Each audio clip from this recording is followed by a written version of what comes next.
2, 1, now. Greetings, ladies and gentlemen, and welcome to the U.S. Transhumanist Party Virtual Enlightenment Salon of February 21st, 2021. It's a great honor for me today to be hosting this discussion on longevity escape velocity, rejuvenation biotechnology, and I would say, the quest of our lifetimes to reverse the damage of biological aging, to cure a lot of diseases that would otherwise be incurable, and hopefully in time for us. So we have our distinguished panel of U.S. Transhumanist Party officers and members with us today. I am Gennady Stoliarov II. I'm the chairman of the U.S. Transhumanist Party. We have our Vice Chairman, Irene Vahanian. We have our Secretary, Pavel Ilin. We have our Director of Applied Innovation, David Shoemaker. We have our Director of Visual Arts, Art Ramon Garcia. We have our Director of Marketing and previously the 2020 U.S. presidential candidate, Charlie Kam. We have our Director of Energy Issues, John Karatz. We have our Director of Scholarship, Danelton. We have our foreign ambassador in Spain and our technology advisor, Dr. Jose Cordero. We have our members, Jason Geringer and Brent Ellman. And as our distinguished guest today, we have none other than Dr. Aubrey de Grey himself. He is the founder and chief science officer of the SENS Research Foundation. To this audience, he does not need much of an introduction because I think he is one of the main reasons why many of us are in this movement to begin with. At least I know for myself, his writings back in 2004 convinced me that longevity escape velocity was not just science fiction, not just a prospect that might happen someday, but rather one that could very well happen within my own lifetime. And that certainly changed the trajectory that I followed in my life, how I allocated my time, including, of course, my participation in this movement.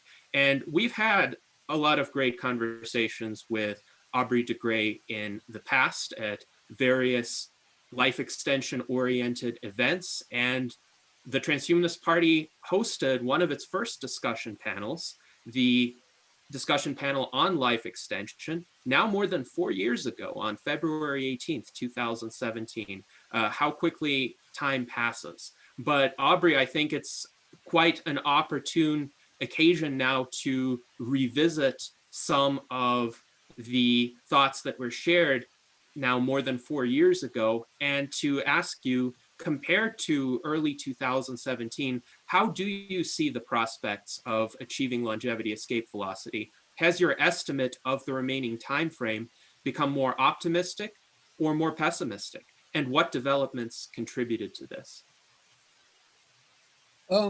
Right, yes. Oh, well, first of all, thank you, Gennady. This is a lovely introduction, and it's absolutely a joy to be here, to speak to such an enthusiastic and interested audience. I'm delighted to be able to, to essentially repeat the events of 4 years ago with all the updates that have happened. So, yeah, with regard to longevity escape velocity, I'm delighted to say that my estimates have not slipped any further, not within running error anyway. So 4 years ago, I was saying maybe 20 years, and now I'm saying about 15, 16 years. So no further slippage to speak of. And I should probably say a little bit about why that's the case. Ultimately, the number one reason, for sure, is the emergence of the private sector involvement in this space. The fact that we now have investors coming in to support projects that were previously only supported by philanthropy, typically through SENS Research Foundation. The difference, of course, is very straightforward. It's just money. Investors tend to write bigger checks than donors do.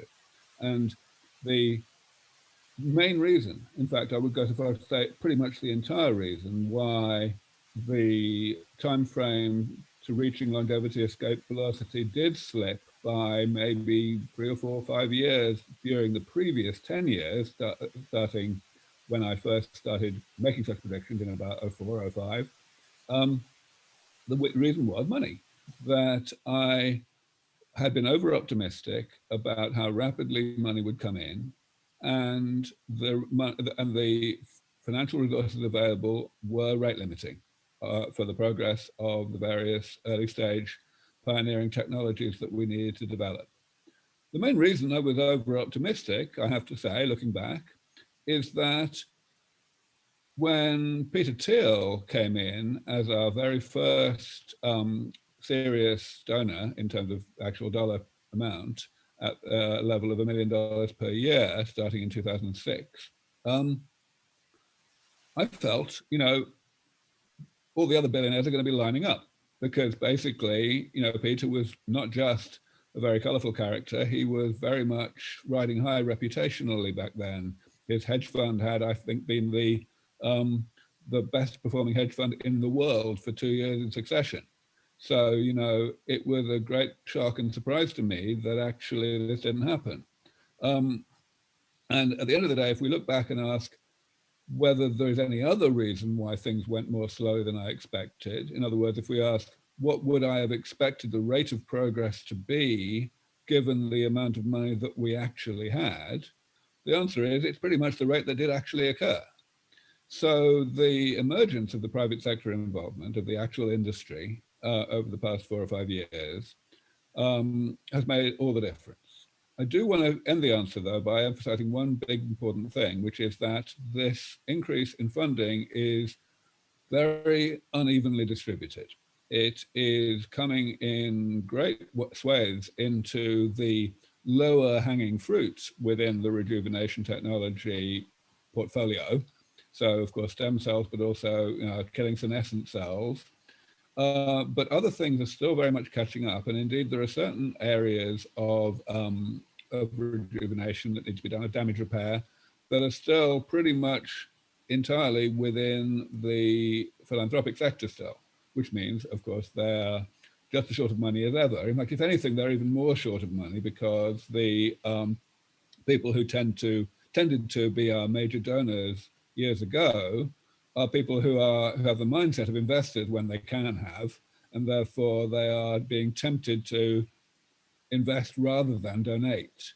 I'm very pleased to say that, at least so far, we haven't gone backwards in terms of income. We have been able to attract new donors, especially new major donors, at a rate that has kept pace just about with the loss of money from older donors. But it's definitely not where it needs to be. So it's no surprise that I'm still spending as much of my time as I can on stage and on camera, and in one-on-one meetings, of course, as well, trying to bring more income into the foundation. And I don't see the foundation being able to shut up shop and declare victory anytime soon. Yes, thank you, Aubrey. And I certainly hope the foundation doesn't shut down anytime soon. I hope it will be around when we do reach longevity escape velocity, at least for some sort of grand celebration of that occasion. Now, there is a follow-up question from one of our viewers, Rayson Login, who is curious about research related to the aging of mitochondria, and he has a two-part question. First, how is the progress of mitosens? And second, how do longer living animals handle mitochondrial mutations? Right. Well, so let me answer the second question first, because it's kind of not very relevant to what we do. The reason it's not relevant is because the way that longer lived animals handle the problem of mitochondrial mutation accumulation is they just are better at stopping the mutations from happening in the first place. So mutations happen in mitochondrial DNA for largely the same reason as they do in the nuclear DNA, namely oxidative damage and such like, and replication error. And the more machinery you have to control the production of free radicals and to monitor pre-mutagenic lesions in mitochondrial DNA and such like, the lower is going to be your incidence of mutation. So indeed, what we see is that mutations accumulate more slowly in longer-lived species. I don't know of any evidence that the bodies of longer-lived species are able to tolerate much higher levels of mutation than short-lived species can. So of course, that is something to bear in mind. As regards to the first part of the question, how is MitoSense going? We're pretty happy. A few years ago, actually, this is another thing that I would not have been able to say 4 years ago. It wasn't so good. We've been beavering away on this problem for the best part of a decade, and honestly, if I'm honest, we had made virtually no progress. Not really in terms of really showing decisive shortening of the path to getting to the eventual goal. And then around 2016, 2017, that started to change. We had a couple of bright ideas that led to some very substantial progress, and we put out a paper, I think in 2016, reporting that. It was the first time that anyone had been able to get 2 out of the 13 protein coding genes from the mitochondrial DNA working at the same time in the same cells out of the nucleus. But that was by no means the whole story. We, had a few more problems thereafter, certainly, to solve, and we, again, have only made rather fitful progress. But I'm very pleased about how things are going right now. It would take me a bit too long, I think, to go into all the background, but suffice to say that we made a very big breakthrough a couple of months ago that is essentially going to make our task a lot easier.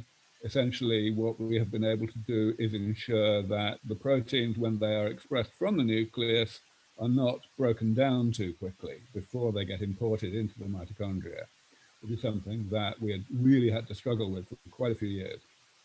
So yeah, all in all, it's step by step. And we believe that we may be within as little as a year from getting to being able to spin MitoSense out as a company, or perhaps license or have a joint venture with an existing company or something, that kind of stuff.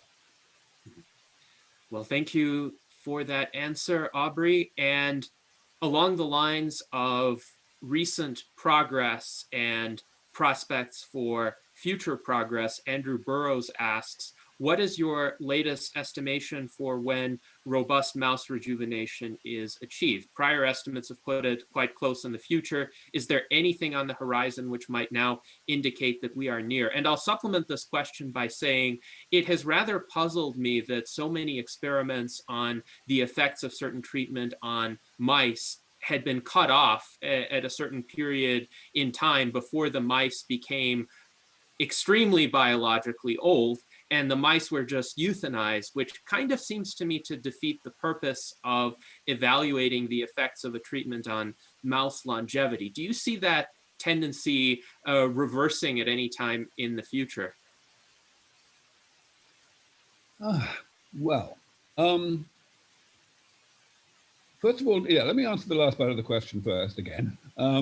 I think that yes, there is a good chance that we will see proper longevity experiments done and mice taken to their natural death so as to be able to ask these big questions.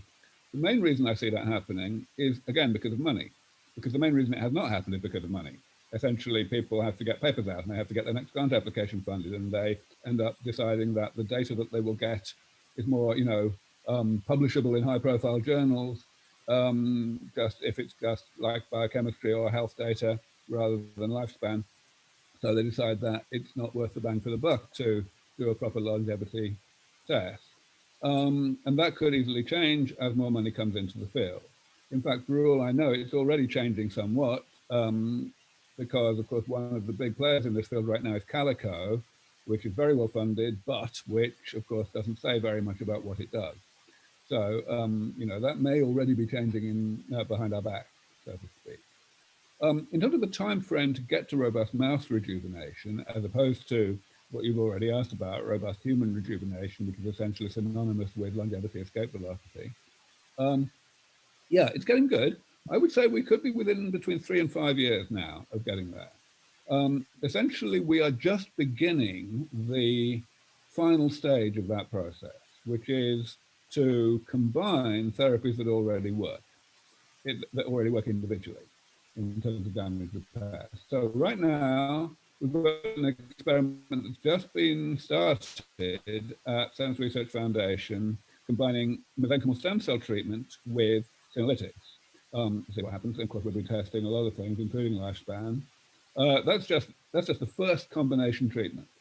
And this is something that actually I suspect SENS Research Foundation will be emphasizing more and more as time goes on, largely because the private sector is probably going to be rather hard to incentivize in that. Private sector tends to, have individual things with their IP on them, and they sell them. Of course, when collaborations make commercial sense, they happen, but it's sometimes a bit slow. And certainly at this early proof of concept stage, when we're combining things, it's going to be slow. So I think the philanthropic sector needs to step up and do that, and that's what we are doing.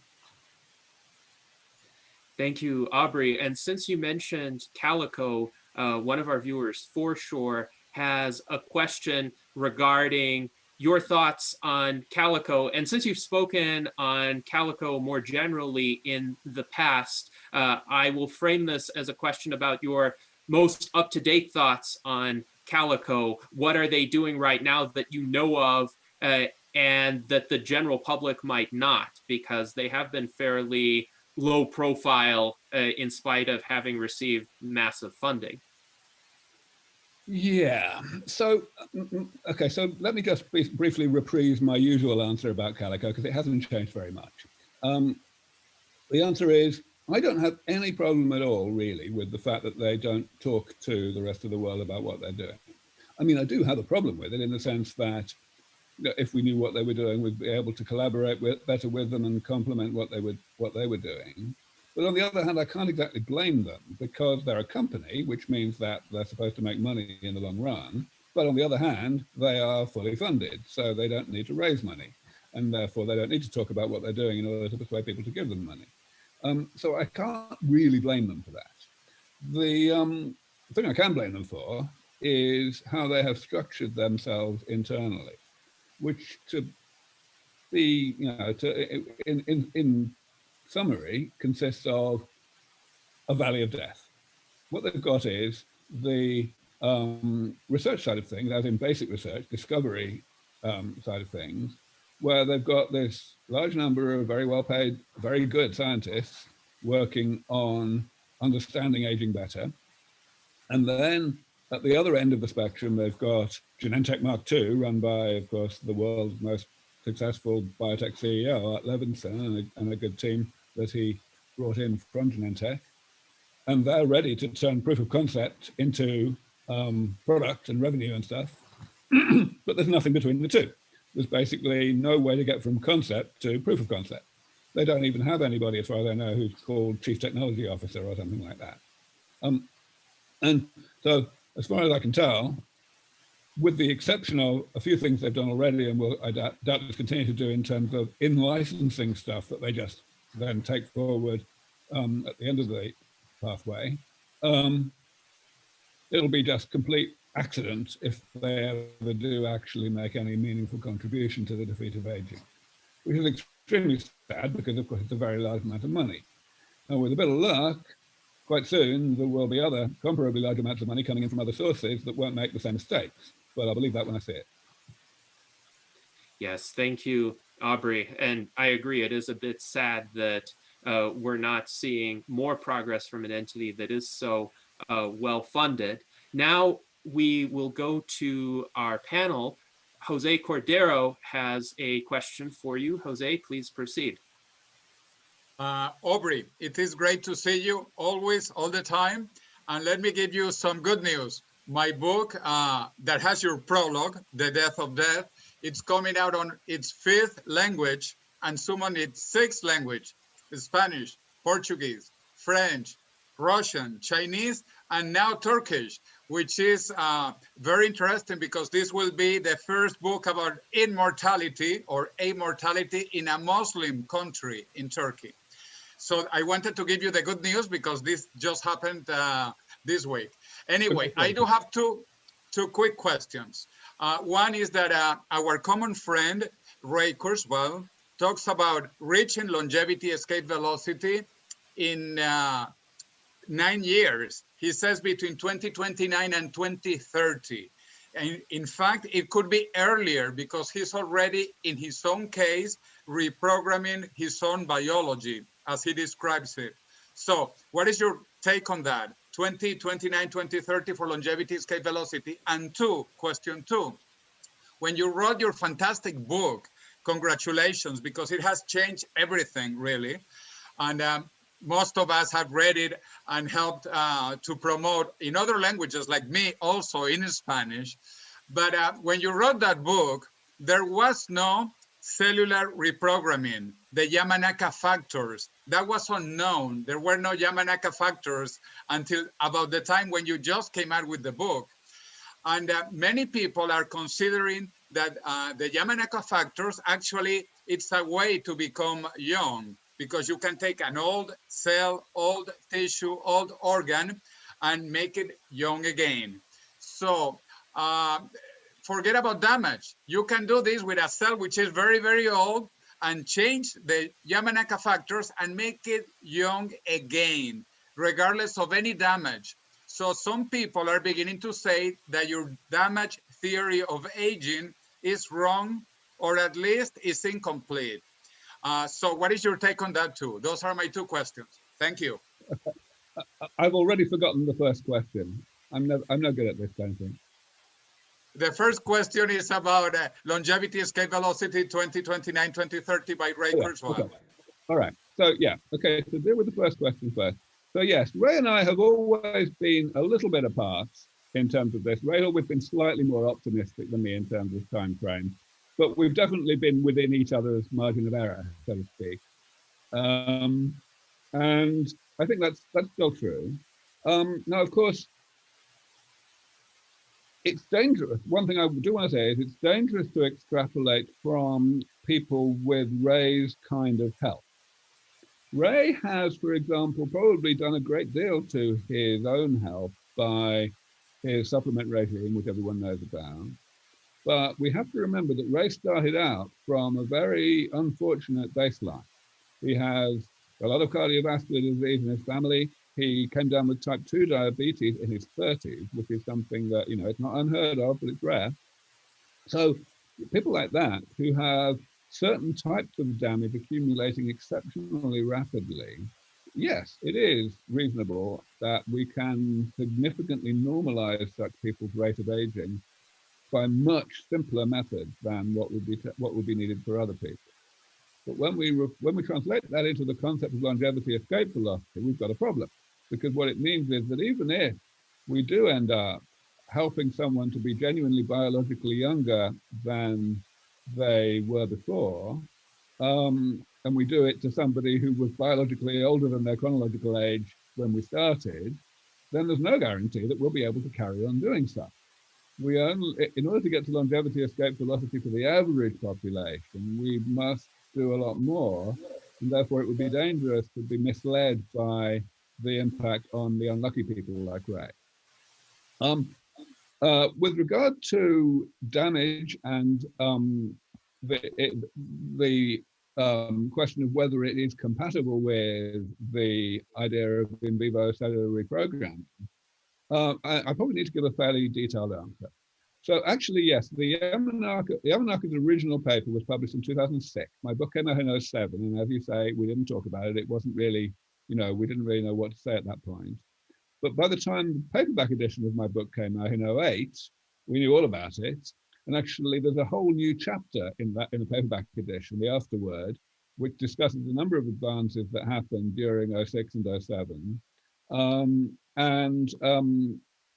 Most of them were quite esoteric. There was one important thing in mitosense, for example, but the big one was absolutely the Yamanaka discovery.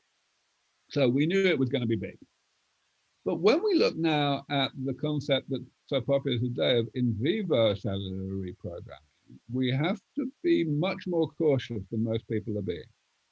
Because if you take cells in a dish and you do these things to them, yes, you can make them a lot younger again. But if you are doing it in the body, then you may go too far. You may end up turning cells into, actual embryonic stem cells, which are definitely bad for an adult to have.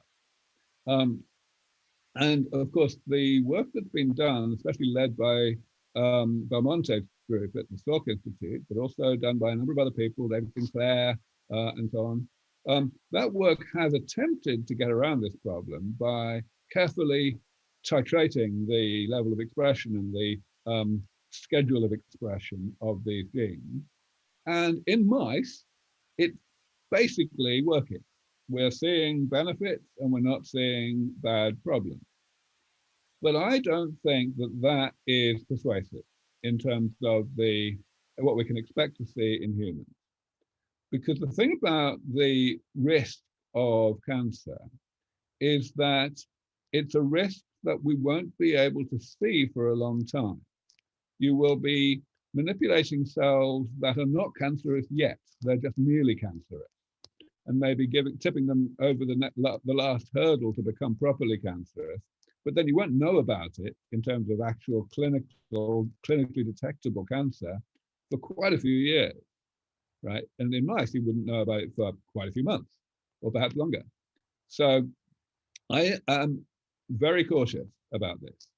And this is actually one of the reasons that I joined Ajax Therapeutics for a couple of years, because they have technology that may well get around this.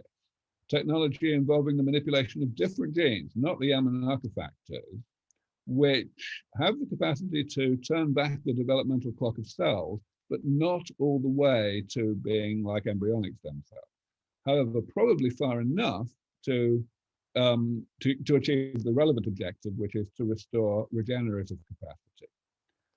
Last point about this in terms of how this translates to damage, very important thing here. So, of course, one key component of SENS is the loss of cells, which happens when cells die and are not automatically replaced by cell division. But when I say cell division, of course, I'm over-abbreviating. What I mean is cell division and differentiation, which basically means stem cells dividing and the progeny becoming replacements for the cells that have died. So yes, absolutely, if we have better stem cells, which is pretty much what in vivo reprogramming aims to achieve, then we will have better ability to automatically repair one type of damage. So it's absolutely within the damage repair theme. I could go further. I mean, certainly stem cells do more than simply dividing to replace dead cells. They also secrete youthful factors, again, making other cells create damage more slowly or eliminate damage more capably. So no, it doesn't in any way conflict with the damage theory. In fact, I would go so far as to say there isn't such a thing as a damage theory. Everyone agrees that the function of the body is determined by its structure, and therefore that a less functioning body functions less well because it's got more damage. It's just the definition of damage. Thank you very much, Aubrey, for that response. And now we have another question from Zach Richardson. What do you think about autophagy and its ability to clear out intra and extracellular junk? Okay, so this is another thing that seems to have been very hard to get across to people. Autophagy is a word that is misused. In computer science terms, you might use the term overloaded. Essentially, autophagy is often interpreted as a process of getting rid of junk, destroying waste products. But that's not what it is. Autophagy is a process of transporting waste products from the cytosol, the main body of the cell, into the lysosome, the kind of incinerator of the cell.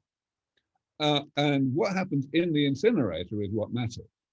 So when we look at the functioning of autophagy in older people versus younger people, what we actually see, if we make that careful partitioning of the processes, we look at these things separately from each other, what we actually see is that there's nothing wrong with the transport part.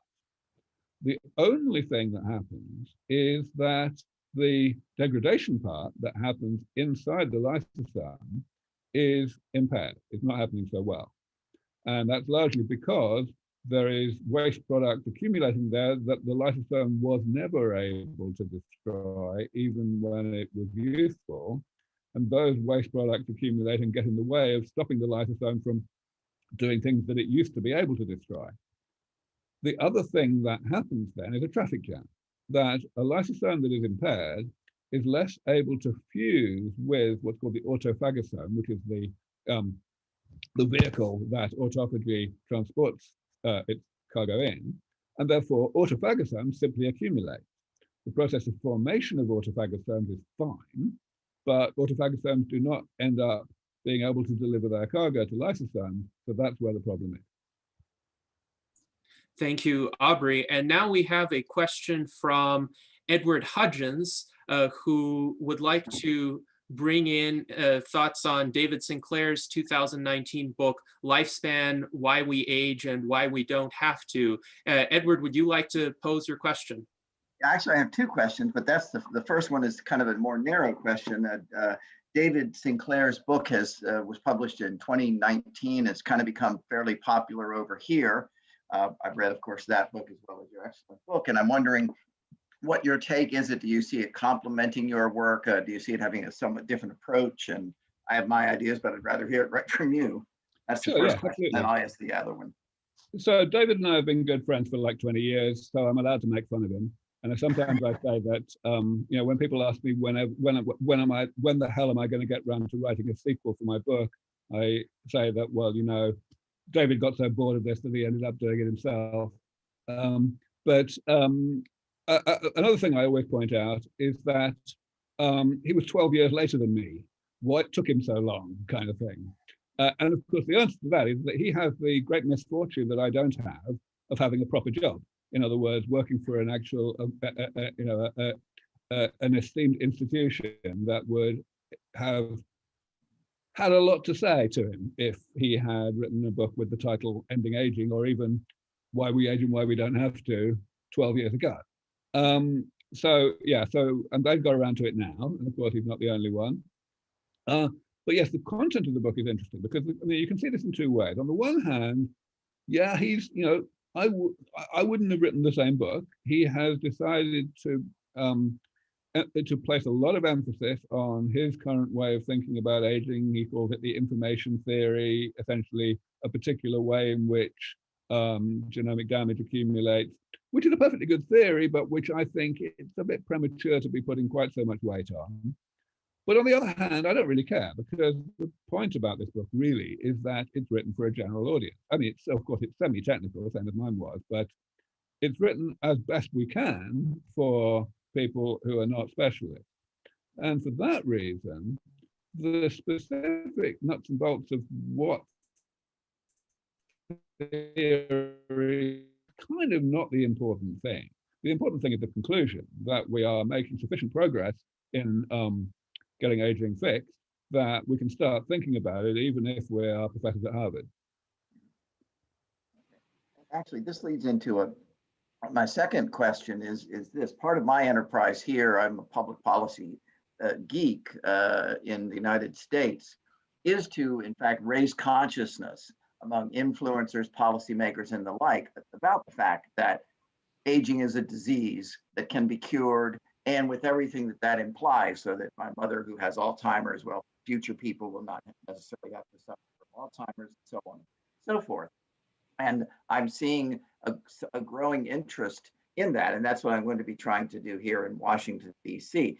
My question is, where you are, have you seen that kind of interest? Have you seen this notion that aging is a disease, that we can all live you know, very, very long, if not, you know, endless lives, as a framing, a sort of framing, basically public thinking and culture? Do you see that sort of thing happening over there? Because I'm going to be trying to do that over here, and at some point, hopefully, I'll have you on a Zoom call on Capitol Hill or someplace like that, which is what we've done in the past over here. So, what do you see in terms of progress outside of the laboratory? Right. So, first of all, by over there, I hope you mean California, because that's where I actually live. I don't live in England. Oh, you live in California now. Okay, well, sorry. Well, that's even better then. Indeed. Maybe. But yeah, I mean, so framing is the word, the operative Yes. word in everything you just said. And what I say about this whole issue of aging and disease, so, you know, when I am speaking to an audience like this, I will say what I actually think, which is that come the revolution, when I'm in charge, it will become illegal to use the word aging and the word disease in the same sentence, because whether you say aging is a disease or is not a disease, you are, either way, you are creating, you know, assumptions in the mind of the audience that are wrong. So I prefer that not to happen at all. I like to call aging a medical problem. I don't like to call it a disease, basically because it is it connotes that we can cure it. And we can't, because it's a side effect of being alive. Because the word cure, again, you know, has connotations. It implies that we could develop medicines that will eliminate it from the body, so that, you know, and we would have to get reinfected in order to have it again. And that just isn't the case. So, you know, it's become popular within the biology of aging academic community to say that aging is a risk factor for disease, which is arguably a bit better than saying it is a disease or saying that it's not a disease, but only slightly. Because first of all, what do they mean by that at all? I mean, what on earth can that sentence mean?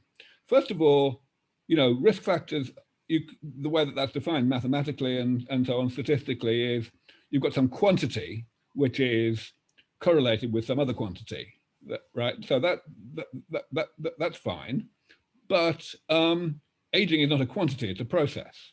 So what you would have to say instead is age is a risk factor for disease. But then you're totally screwed as well, because then you've got to say whether you mean chronological age or biological age, right? And obviously you don't mean chronological age, because we know perfectly well people's birth certificates do not affect how long ago how healthy they are. So you mean biological age. But then that's completely circular, because biological age is defined as how soon you're going to get sick.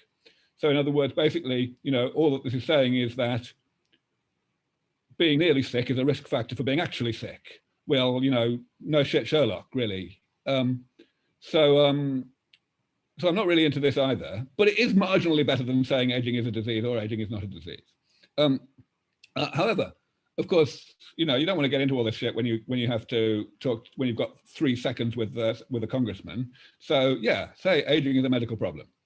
And we are within striking distance of keeping people much healthier for much longer. Now, of course, then people get immediately onto the question of lifespan as opposed to health span. And I believe that it has been an astonishingly myopic error of judgment on the part of the community over decades to kind of apologize for the life extension side effect of health extension. And to, you know, to pretend that it's all about, what we want to do is compress morbidity and have people die as soon as they get sick. Because it's nonsense, people don't want that. So I say, let us absolutely not be ashamed of the longevity side effect. Let us point out that it's a good thing. But of course, in order to do that, you have to then move on to the question of money. Because the first thing that anyone on Capitol Health thinks when you talk about anything to do with postponing aging is how will we pay the pensions? And of course, they also think how will we pay the Medicare bills, which of course, again, is completely circular because we will only get there as a side effect of, but yeah, it takes a while to get through to people like that. It's repeat advertising is the only approach, really.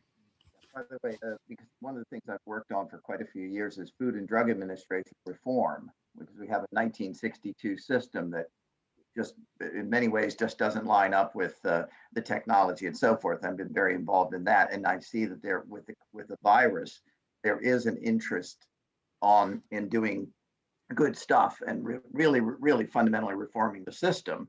And this is something that looks like now with the election over, it crosses party lines. So that's why I'm seeing this as an opportunity to really move ahead. Oh yeah, I mean, I could go on for half an hour about this. Okay, we can do that offline because I'm going to be doing that later. I do still have an hour and 20 minutes, so maybe I'll spend a bit more time. Yes. So I do think it would be worthwhile to delve into the subject, but please proceed, Aubrey. Yeah, okay, let me just, I mean, because I know other questions along these lines will come up. The first thing I just want to say is, and I'm sure you know this, Edward, that the FDA themselves are not the bad guys. They get a hugely bad rap, but at the end of the day, they have a mandate to implement the law, right? And so at the end of the day, it's really hopeless to try to tell the FDA what to do directly, because they only do what they can do. And in fact, I constantly see the FDA helping to bring medicines to the public more quickly, largely by educating private sector companies, especially startups, to understand that they should start talking to the FDA earlier than they might have thought they should. Big deal. But beyond that, yes, I mean, I believe that the government itself is absolutely in a position now to take the public with it in terms of changing FDA policy and getting things, getting the process expedited. It's all about the public. The public is fundamentally risk averse. One person dying in 1999 in a gene therapy trial, as I'm sure you all know, was enough to completely obliterate all clinical trials on gene therapy for more than a year, and there were a good deal more knock-on effects after that. Bad news sells papers and good news doesn't, and that's what we have to work with. So now we have this nice big chunk of bad news that we can actually act on. Yeah. By the way, you're right about I mean, I know a lot of FDA people. I've gone to their last 3 annual conferences, and they're, in a sense, they're trying to do their best, but they're trapped in a system. I pointed out that in 1992, they created a parallel track for AIDS medications, because people were dying of AIDS, and when they were told, well, 3 years from now or 4 years from now, we may have something for you, that just wasn't good enough. And so they created a parallel track that if something had been certified phase 1 safe, and then at least one phase 2 test, people could access it. And something like 12,000 people accessed an AIDS medication 3 years before it was approved. And so one of the things I've been looking at is, why not do that for all drugs? And that way you'd be getting real world data in as people use the drug. So anyway, there's a lot of stuff going on here, and I really see promise. So that's why I want to make sure people are focusing on that. So that does feed into my next question, since we are on the subject of the FDA. As we know, in 2020, the FDA had accelerated its review efforts for the COVID-19 vaccines from Pfizer and Moderna, although many transhumanists, myself included, still correctly point out that the review process was much too slow in light of the early availability of vaccines. Indeed, the Moderna mRNA vaccine was developed over a weekend in January of last year, and the dire nature of the emergency to which they were created to respond. Moreover, the FDA seems to have slowed its pace of review once again in 2021, and it has dallied on the Johnson & Johnson vaccine and won't even consider the AstraZeneca vaccine until April. Do you think any lasting lessons have been learned at the FDA or at the federal government more generally about the value of even a targeted acceleration of regulatory review processes? Or do you think that developers of new treatments will continue to have to deal with the same slow, ultra expensive, obsolete, and inflexible process that embraces the precautionary principle and is inherently biased toward the status quo? Well, of course, it's hard to say. I mean, it's impossible to say. We're all speculating. And I will emphasize, I think we must emphasize that we're only 1 month into the new administration. But, there are some unmistakable good signs. Yes, the FDA is not going as fast as we would like, and I agree about the discouraging items you just mentioned. But here's a few things that occur to me as quite important here. I think it's extremely important that the head of the OSTP has become a cabinet post. Of course, it's also extremely important that the head of the OSTP is a biologist, an expert in genomics, Eric Lander. And, I have various ways of being one step removed from Eric, so I'm hoping to have some influence over that. But being in the cabinet is a big deal.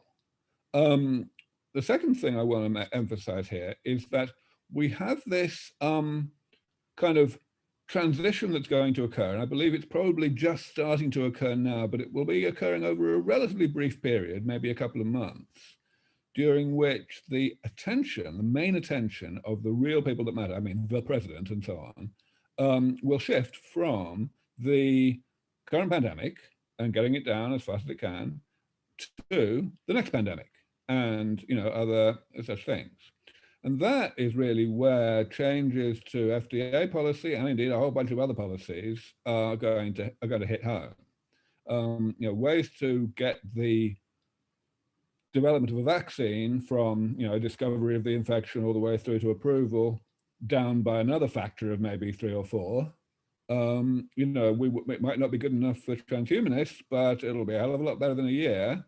And the fact that we got it down at the first attempt from 10 years to 1 year is already not to be sneezed at. So I believe the will is there to do that.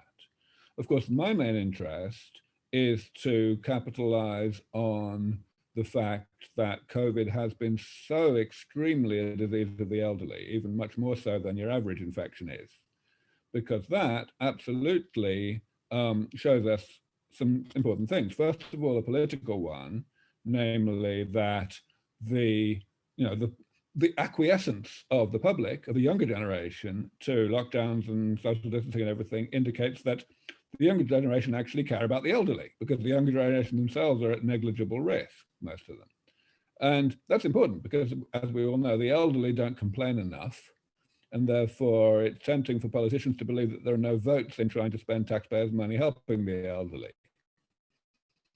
The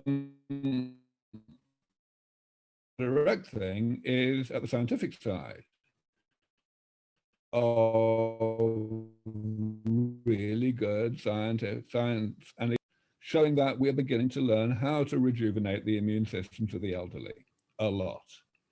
And of course, it's a question how much that process of developing such therapies can be accelerated by throwing money at it.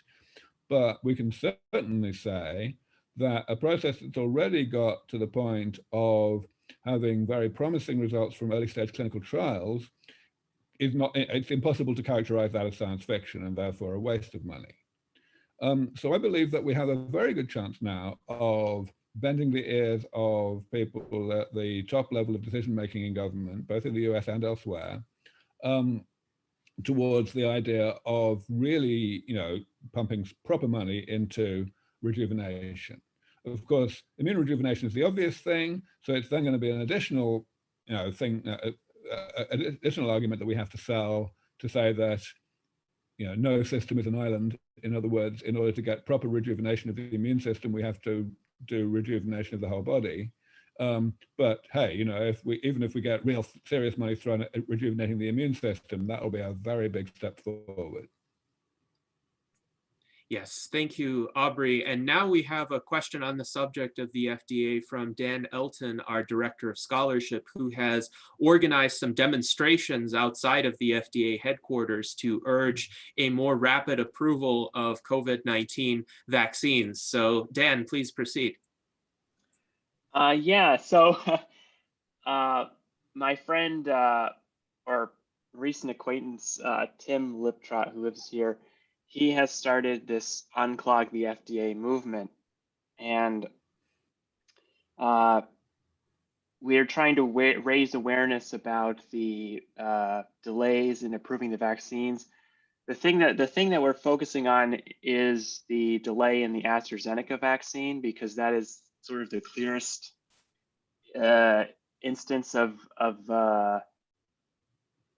faulty decision making, you could say, because we know we have millions of doses of this vaccine already produced in and sitting in a factory in Baltimore. So the real bottleneck here is the FDA, and I think you could also make a case that's the case with the other vaccines. Is the bottleneck has been the FDA. The main bottleneck has been the FDA, not the manufacturing side. So what I'm hoping, though, is that, and I should say this movement is actually growing, and we have a petition on change.org to approve the AstraZeneca vaccine, which has reached 20,000 signatures. So the movement has started out very small with just a couple economists writing blog posts like Alex Tabarrok.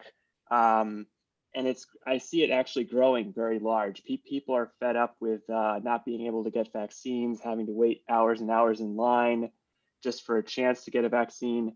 So I see a lot of public support now growing behind getting these vaccines approved faster. So I'm hoping that we can eventually build off of that to advocate for things like free to choose medicine and other things. And so anyway, my question for you though is pretty basic. I just really would like to hear what are the biggest reforms that you would like to see from the FDA, in the next few years? All right. Okay. Well, let me try and answer this with regard to the specific and with regard to the general separately. So on the specific side, the AstraZeneca vaccine, for example, you're a good deal more knowledgeable than me on this. So I'm not going to try to really offer an opinion, but I would like to know whether in this particular case, you feel that the FDA is the problem. In other words, it has genuinely been their discretion whether to go forward faster or more slowly, and they have chosen to go more slowly, as opposed to the scenario that I was discussing a moment ago with Edward, that the FDA are basically being told what to do. Now, of course, that's not a binary thing, yes, no thing, because there's pressure that happens behind the scenes and so on. But what is your sense? Is it really that the FDA are making the wrong decisions, or are they being forced to make the wrong decisions?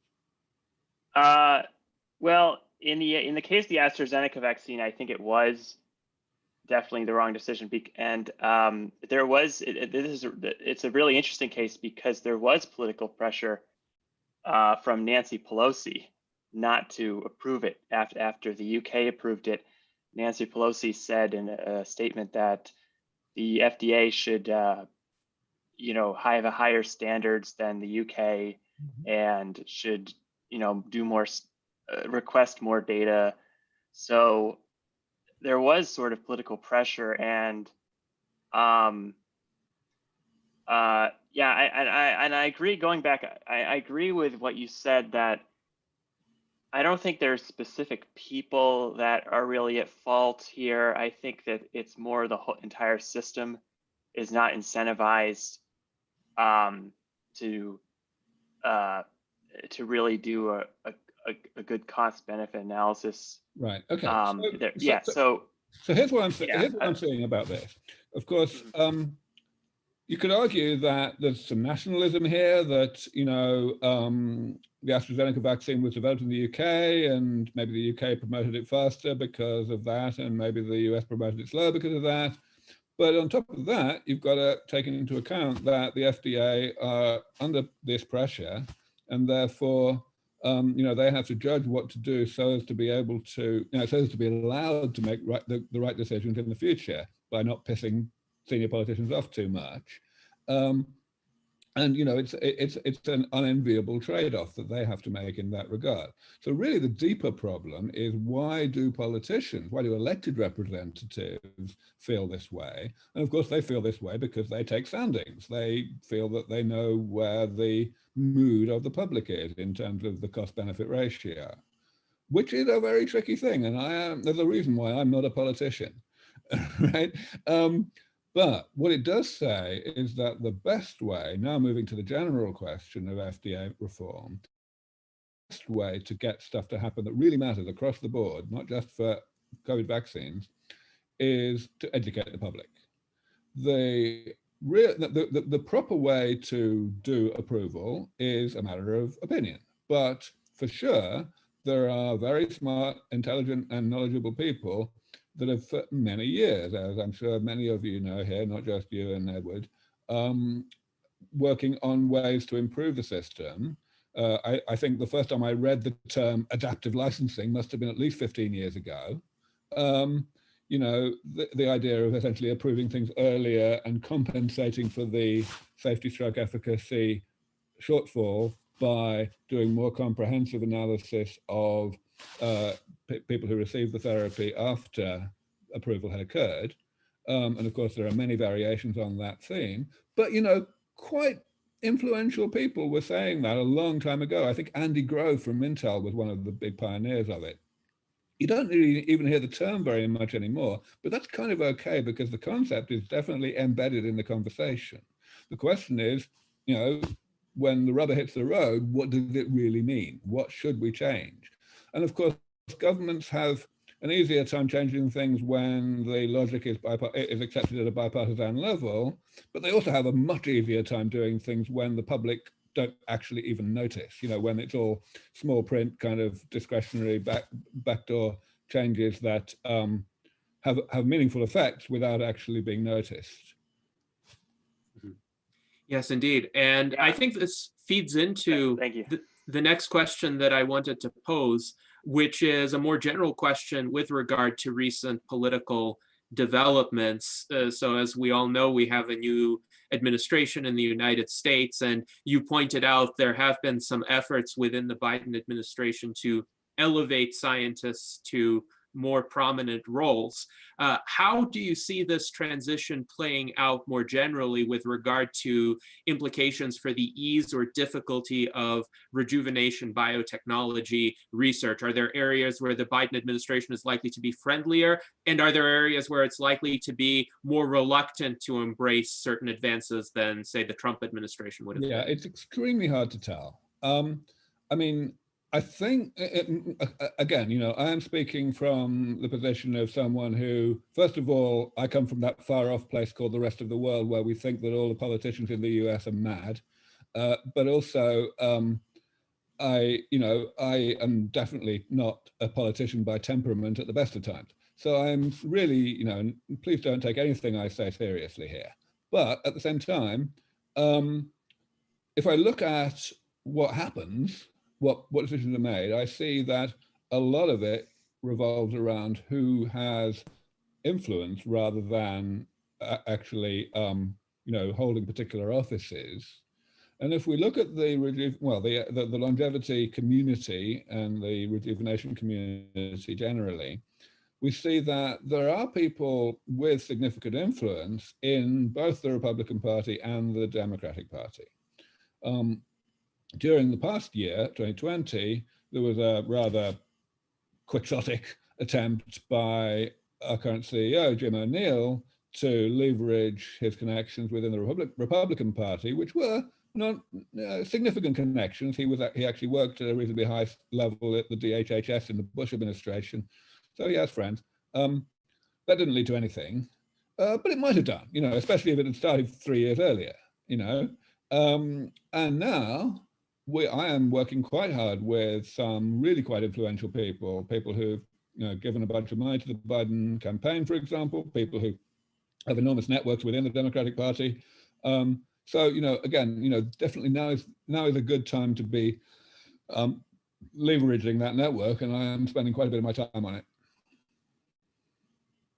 Yes, thank you, Aubrey. Now, I think the next question will be relevant no matter which party or which administration is in power, because politics isn't just about who is in power. It's also about the political discourse, the political process, which has unfortunately become increasingly toxic in the United States in the past several years, with increasing polarization as well as radicalization of ordinary people. We've all seen stories of people disowning their friends and family over political differences and saying that anybody who doesn't agree with their particular political views is evil to the highest degree. And are you concerned about this seeping into previously apolitical realms, including, say, scientific collaborations, and derailing what could have been fruitful cooperative endeavors among researchers, or just within the general community, the sense of unity of purpose that we need in order to effectively advocate for rejuvenation biotechnology? Well, that's a question that's way above my pay grade, but I tend to feel that overall, over the decades, democratic administrations have been somewhat more open to collaboration and enthusiastic about collaboration. Of course, we've seen a particularly anti-collaborative administration over the past 4 years, especially if we talk about global collaboration. But in general, I think even if we just get back to the kind of, the historical average of enthusiasm for collaboration, whether domestically or whether globally, then I think, that'll be such an enormous step forward that we will just get on with it. At the end of the day, though, scientists will collaborate when they want to. And there are various reasons why they want to, and none of those reasons are political. Those reasons are either commercial or for, getting the next grant application funded or whatever it might be. So maybe it doesn't make all that much difference. Interesting. And I hope you're correct on this, that the motives driving scientific collaboration or lack thereof are at least independent of politics. Now, Danelton did point out in our internal chat that Jim O'Neill has helped us on Twitter by using the Unclog the FDA hashtag and writing some interesting tweets. So Dan considers him a strong ally here in the quest to get the FDA to more rapidly approve COVID-19 vaccines. So now I think is a good opportunity to have a question from Arin Vahanian about startups and their possible role in rejuvenation biotechnology going forward. Thanks, Janari. Hi, Aubrey. Good to see you. And thanks for all the great work you're doing. And we really appreciate that you're here today. Thanks. I've got a question. So we talked about Calico, and then some people in the chat were discussing Unity biotechnology.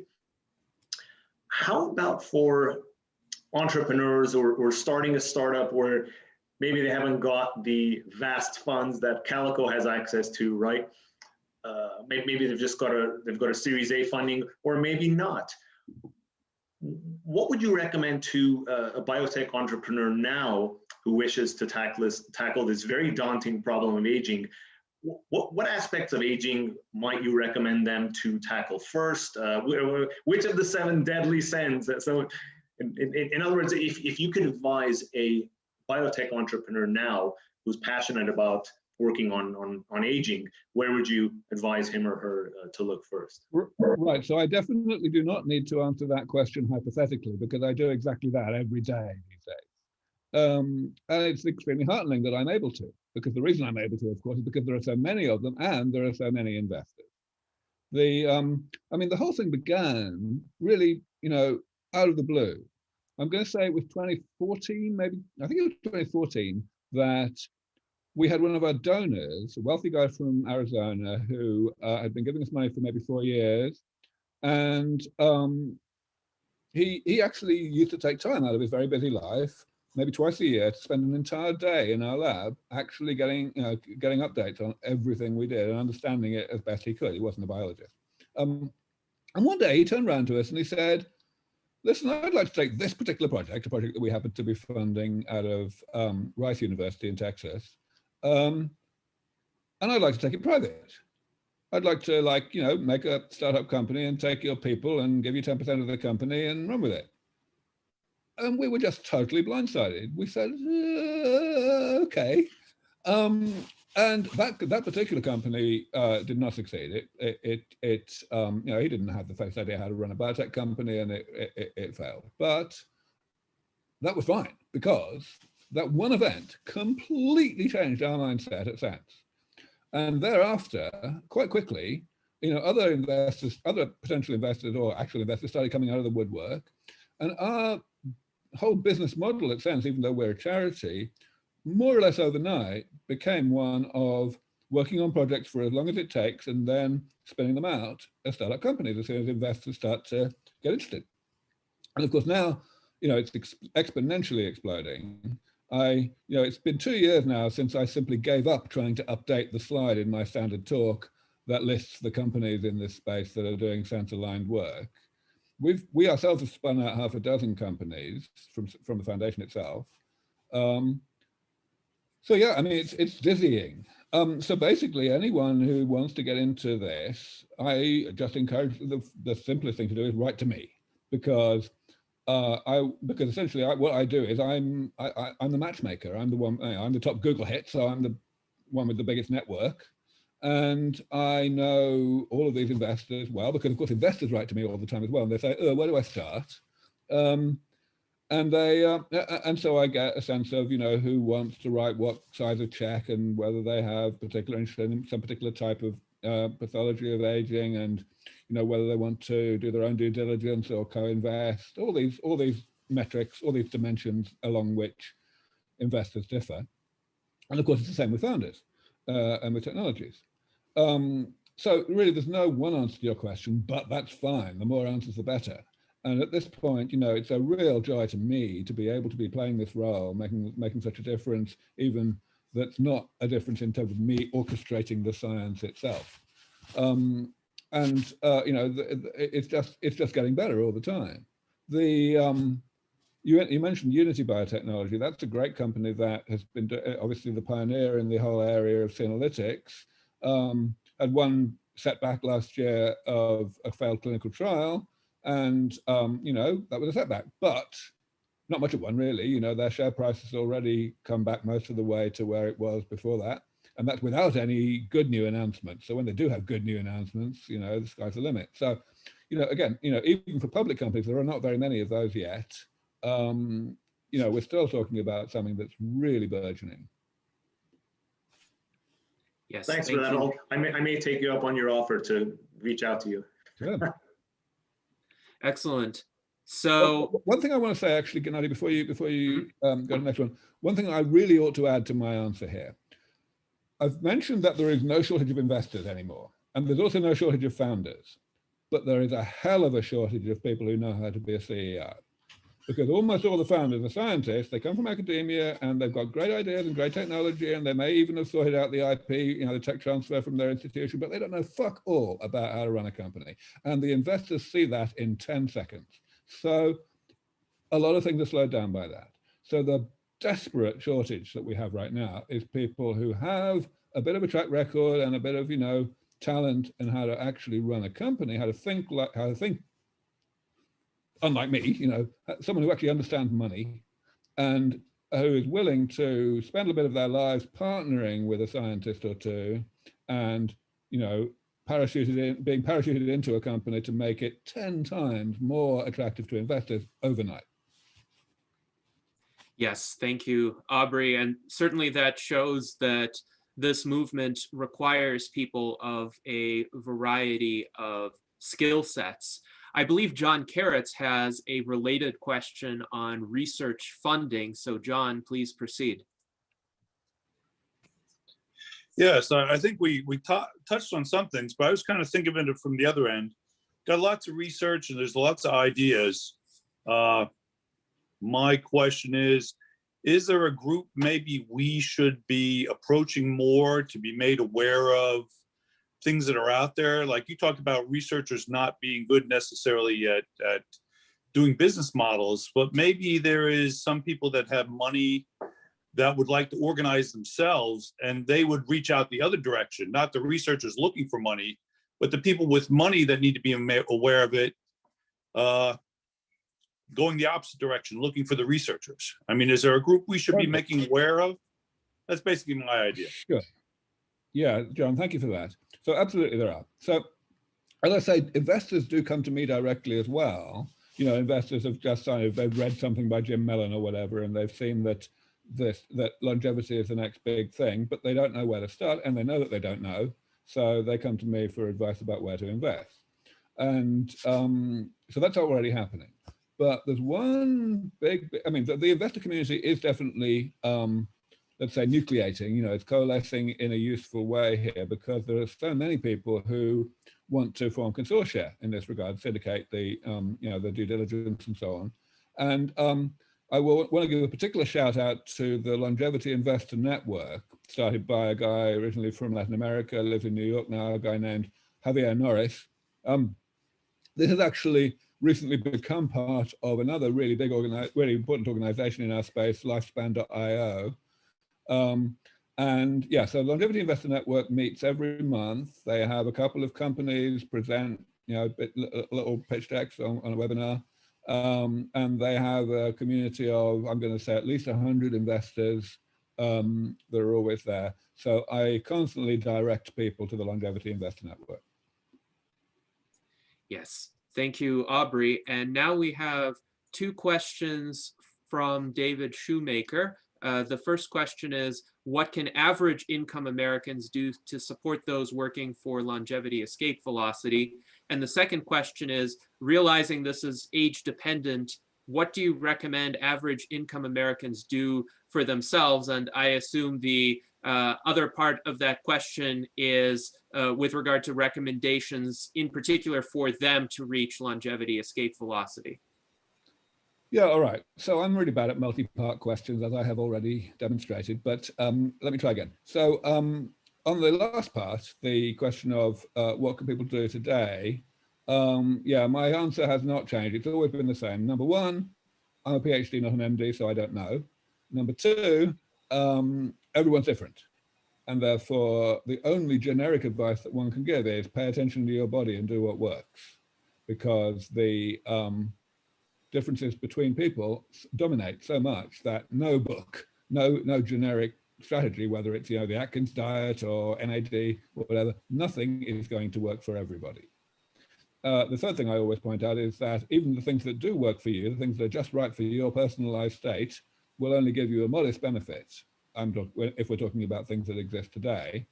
Therefore, of course, it's a risk-benefit ratio depending on how old you are, how healthy you are. But really, it's not the Holy Grail, and so it shouldn't be your main focus in the first place. In terms of what middle income or indeed poorer Americans can do other than that, well, one thing I always say, which sounds a bit flippant, but it really isn't, is the poorer you are, the more people you know who are wealthier than you. In other words, outreach, advocacy. Everybody can make a difference with advocacy. You don't have to be, have your own podcast or anything. I do podcasts every other day, and I'm happy to do so because it gets to more and more audiences. But the fact is, you don't have to have that. You talk to your friends and your family and your colleagues and get them to wake up and smell the coffee. And the more that happens, the better. And of course, everyone's got their specifics, particular people they know who may have influence in government or who may have influence among with a wealthy individual or whatever. Yes, thank you, Aubrey. And David, would you like to add anything to your question or any thoughts in response to what Aubrey said? Yes, thank you. And thank you, Aubrey, for being here. Yeah, the average middle class, the average income was the key part of that question. And thank you so much for talking about who else that they can influence. I think that many times is something that isn't well thought of. Are there other things that they can do? I mean, it may not be money, but like you said, advocacy, reading to enrich themselves. These are the kind of things that I think that I'd like to promote, that there's always things that people can do. We don't have to be throttled by our income. Sure, totally. I always mention advocacy simply because it's the most general. It's something that literally everybody can do. But of course, if you're people from high school write to me and say, what undergraduate degree should I do? And I tell them, do a general biology degree, do not specialize in, let's say, biochemistry or whatever, because you need to understand the whole of biology in order to understand aging. And if someone writes to me and says, I'm thinking about going into a PhD, but I'm also thinking about going in and starting my own company,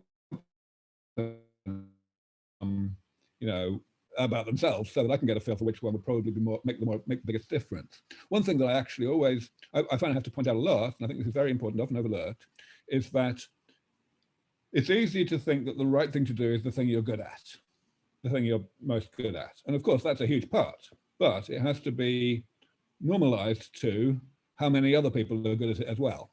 In other words, the thing you want to do is the thing that that you are, in the highest percentile of, so to speak, so as to make sure that the thing actually happens, and increase the chance that it happens. So yeah, I mean, everyone's different, and when I say I tell people this, what I really mean is I get Michael Ray to tell people this. I have to delegate my fan mail these days, but yeah, I mean, this is our general advice. We're always keen to make sure that anyone who wants to make a difference is advised as well as possible on how they themselves can most make a difference, but there's no one size fits all. Thank you very much. Yes, thank you, Aubrey. And now we go to Pavel Ilan for his question, and he asks, what do you think about the innovation process in the anti-aging industry, and maybe even more broadly, and what roadblocks, other than the FDA, do you see on the way between what we know about aging and specific therapies and products available for the public to use? And how can we overcome those roadblocks to accelerate the process of development and distribution? So essentially, what other obstacles do you see on the horizon in the coming decades? Well, okay, let's actually talk just about the obstacles that exist today, because things are changing so fast, it's probably unwise to think too far in the future. I used the word valley of death earlier on to describe the problem within Calico, but of course that's a much more generic problem. I didn't make the phrase up, where, something that has done well in terms of academic interest, some professor made some important discovery to understand something better, and it has some immediate translational potential conceptually, but there's no actual data yet to show that the translational potential is real. Then the guy needs more money, and the fact that it's translational work at all is actually a handicap when it comes to getting further money from the government, typically, or from funding from public funding sources, which is a bit of a shame, really, because things often get stuck there. And it's only by somehow working through that period and getting to a point of at least a little bit of proof of concept that investors can start to get interested. So for sure, we have a problem there. And I would certainly love to see more investors going further along the route of taking a lot of shots on goal. I mean, we all know, of course, that as any particular technology moves through the pipeline from concept to revenue, it is progressively de-risked step by step. And therefore, even though the later steps are much more expensive, like phase 3 clinical trials, nevertheless, they're actually the easiest ones to get money for because the de-risking has mostly happened. So right at the beginning is the hard part. And what we're seeing now, the fact that we have an industry right now that we didn't have 5 years ago, is because there are a number of investors here, both, well, mainly high net worth investors, but also a few funds, of course, coming in and being willing to just take a lot of shots on goal, to actually invest small amounts in a large number, in a highly diversified portfolio on the basis that some of them are going to work, even though we can't tell which ones. So if that can be pushed further into what I guess most investors would call pre-seed investment, 5-digit numbers, 6-digit numbers, then we could see a lot more progress, we could see the removal of that bottleneck. I would say that's the number one thing. The FDA aspect also is a big thing, but it's less big than it used to be. And a lot of people still don't know this. I guess most people here will know it, but nevertheless, let me say it, that the FDA have made a huge leap forward of relevance to us by approving the TAME trial, the trial for metformin against aging in general.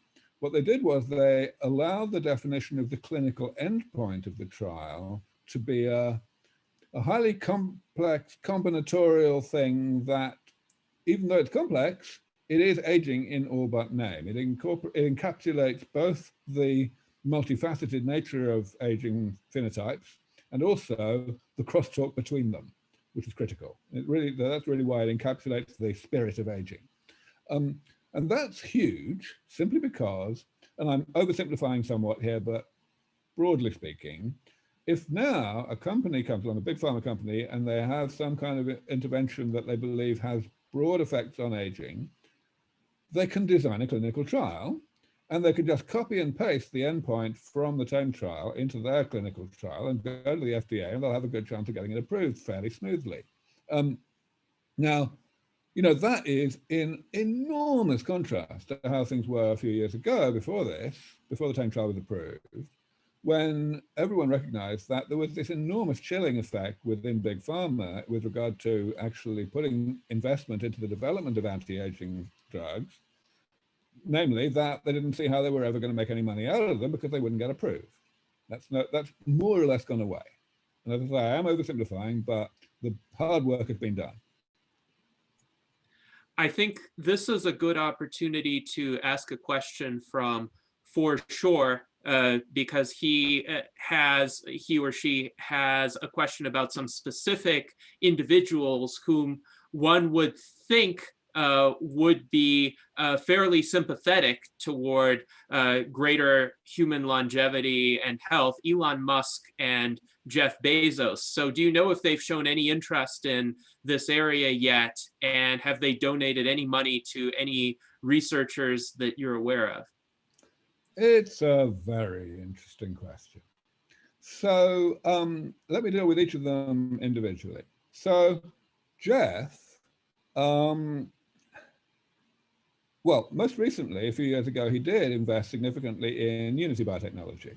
I'm not aware that he's invested elsewhere, but I would be quite surprised if he hasn't. But a more interesting thing is ancient history on this. So way back in 2006, I spoke at TED, as many of you know, and I made good friends with Chris Anderson, the guy who runs TED. So he basically let me in almost for free for the next 3 years, which is good because I wouldn't have been able to afford it otherwise. And so, you know, Jeff goes to TED every year. I mean, I believe he still does. He doesn't just go, he takes like his extended family, like 8 people. Jeff, you know, introduced himself to me the first time I was there and was quite interested to learn more. And every time that I went back to TED, he would come up to me. I wouldn't need to go up to him to ask for, you know, how things are going and everything. He even ran a little invitation-only retreat in Santa Fe in about 2010 or so, bringing a few people together, brought me there to talk about this. Never gave us anything. You know, some people just don't like philanthropy. You know, the Google twins are a more extreme example. They've known my work since 2003. And you know, because back then when they had a little time on their hands, they used to go to things like Foresight Institute Vision Weekends, and you know, they would keep in touch with cutting edge techno visionary stuff. And they've never given us a penny either. You know, some people just don't like charities; they like private companies better, and I can live with that. But of course, the Google twins did put vast amounts of money into Calico in the end. They did it badly, but they did it. And Jeff, as I say, has had this interest. So I would not be at all surprised if he puts proper money into this in the near future. Elon's a very different matter. I've met Elon a couple of times as well, but not for many, many years. And at the end of the day, he's not that kind of guy. He's much more of a toys for boys kind of engineer kind of guy. And to be honest, I'm fine with that, because the fact is he's doing a lot to help humanity. I guess many of you will know that just last week or so, he announced that he's putting $100 million up for an X prize for carbon removal. This is something that totally epitomizes why Elon is my kind of person. You know, because I have spent the last 20 years talking on and off to climate people, and it has been excessively frustrating to me that all of the focus is on, oh dear, it's all humanity's fault. We must make humanity burn less, create less greenhouse gases, which is just never going to happen. It's even more absurd than trying to cure aging by messing with metabolism, right? Like, you know, and I was saying, well, fuck, who gives a damn whether we even caused it? You're not going to stop us from causing it. You know, why don't we just get rid of the carbon? And they say, oh no, that's far too hard, or whatever. You know, it really pissed me off. So you know, props to Elon for calling bullshit on that. And, as far as I'm concerned, if he doesn't give a penny to longevity research, I'll get it from other people. Understood. Well, thank you for that response. And we have an interesting question from Jason Geringer. He asks, in the future, if things work out and we're able to have a treatment that provides super longevity, will the longevity be able to be passed on to children through genetics, or will everyone always need some kind of treatment in every generation? Yeah, this is a nice question. So some of the interventions that we want to deliver and that I wrote about back in 2007 are genetic. They will involve incorporating new genes into our genome that will do things that our current genome doesn't do. I include here, of course, the transfer of genes that we do have, namely the mitochondrial DNA, into the nucleus fetably modified. Again, it's gene therapy. And therefore, absolutely, in principle, it could be inherited. We could introduce it into the germline. But we might well choose not to, simply because as time goes on, and this, of course, is inherent in the concept of longevity and escape velocity, we're going to be making these therapies better. We're going to be, making better genes. And it may actually be easier to start from scratch with someone unmodified than to start from someone who's modified. There's the additional complication that these additional genes that we put in may conceivably, in some cases, have deleterious effects during development, during, prenatal development and so on, which of course don't matter actually, because the only purpose of these therapies is to address damage in adults. So it may actually be detrimental to have these genes be transmitted in the germline. These are all complete speculations, though. I'm just saying, there's no particular reason why we should necessarily have that goal. Yes, quite an interesting answer and an interesting possibility as well, whether or not it gets implemented. Now we have a question from Brent Ellman. Brent, please proceed. Sure. Hey, Aubrey, it's an honor to connect with you here. I've been having some connection issues, so hopefully I can get this question out. Just last night, I was engaging with a friend of mine, and she was talking about a trial one of her friends has their dog engaged in related to some kind of anti-aging efforts. I've noticed some other organizations, the Dog Aging Project, as well as Alcord, have a variety of options for dogs related to, or pets in general, related to anti-aging. I'm just wondering why that's not something that more folks focus on, just because we talk about the FDA and these different types of barriers to, really actualizing these types of research. And I'm just wondering, it just seems like a great avenue to kind of go forth in. Yeah, it's much more complicated and double-edged than might immediately be apparent. So you're quite right. Yes, there's this thing called the Dog Aging Project, which is run by an absolutely excellent gerontologist named Matt Kaberlein up in Seattle. The advantages of doing this are pretty obvious. That we're looking at animals that people care about, so they would pay money for the therapies once they work, and we are, in principle, to do these trials more quickly and easily because the safety regulations are not so stringent as they are for human trials. So that's all great, but there are other complications. One, and Matt has said this to me quite strongly, he's, from his first-hand experience, is that we've really got to do these trials in the community with, with dogs that are actual pets of people, rather than doing the kind of experiment we would do with mice in the laboratory with specific pathogen-free environment, things like that. The reason we have to do that is because of public opinion, that people really don't like experiments on animals. And when an animal is in a laboratory, it sounds like an experiment, whereas when an animal is in somebody's home, it doesn't. It's a fucking crazy distinction in reality, but it's a real distinction in reality, if you know what I mean. So that's really quite important. But of course, it imposes an enormous shortcoming, which means you can't control for things so well. You don't really know what environmental things, what other dietary things are going on. You can't do as clean an experiment by any means as you could in a laboratory. So there are pros and cons there. But absolutely, everyone recognizes that the more data we get of all manner of different types from different species, the better we will understand what's going on. And so, yeah, I'm very much hoping that the dog aging project will be the first of an increasing number of things of this nature. And even though extracting real understanding from those projects will be challenging, it'll be a lot better than nothing. Thank you, Aubrey. And now that we are on the subject of animal experiments again, we have a question from Didier Kernel, who in recent days has done something that I consider quite noble and courageous. He has given a large amount of his own money to research experiments on mice that would actually be carried through to the conclusion of the lives of those mice instead of the mice being killed prematurely. So he's actually advancing the kinds of experiments that I think would be quite useful from the standpoint of reaching robust mouse rejuvenation. And he's wondering, when do you think we will have a mouse that is, quote, normal at birth, living 5 years or more? And I understand it was even back in 2004 that Andre Bartke created a variant of special dwarf mice that lived to almost 5 years, but not quite. But I'm not aware of any mouse living longer than that yet. So when do you think that record could be exceeded?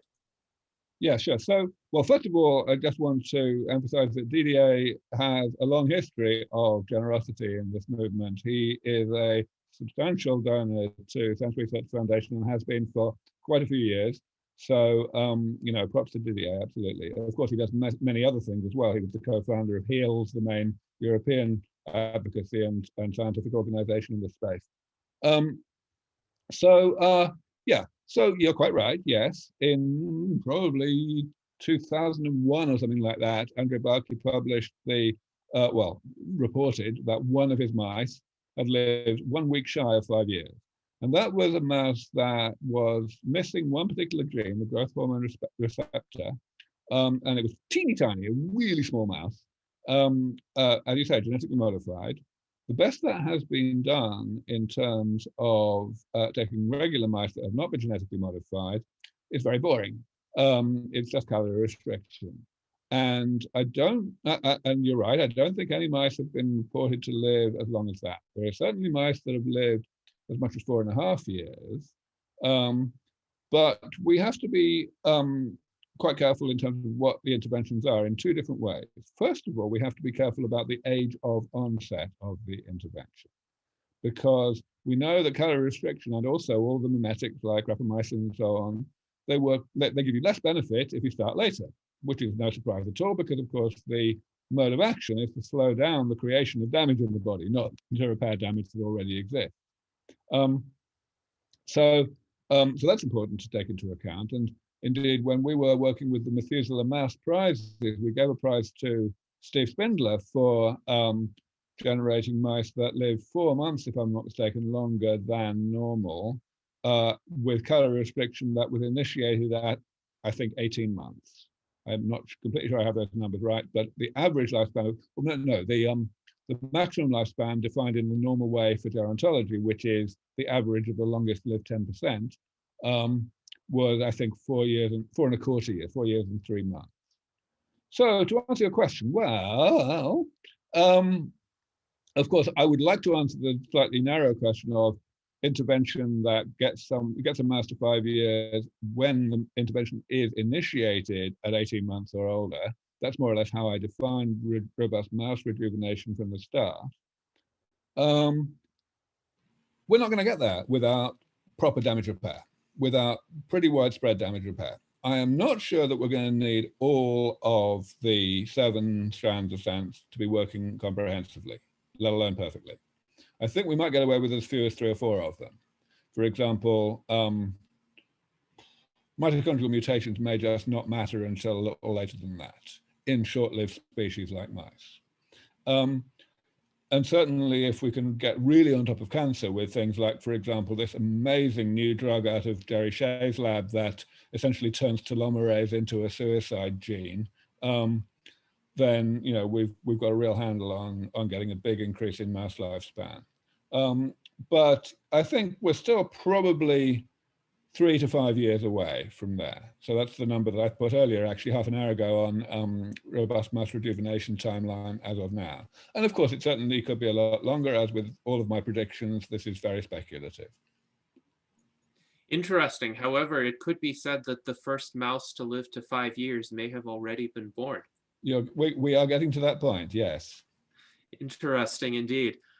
So there is a related question from another viewer, Moral, who asks, is robust mouse rejuvenation perhaps less relevant now that longevity research is more mainstream and there are actually startups and funding? What do you think about that?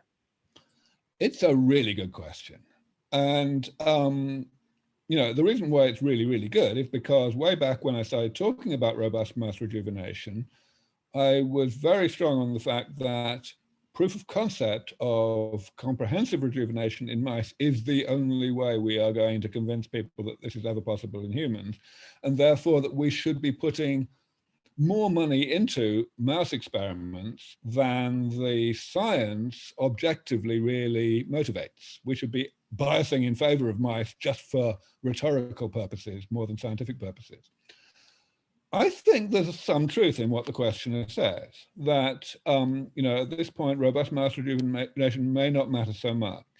I think kind of variations on it still matter, especially the concept of doing multiple things in the same mice at the same time and showing that we get more than the sum of the parts. That's a concept that has to get across to people.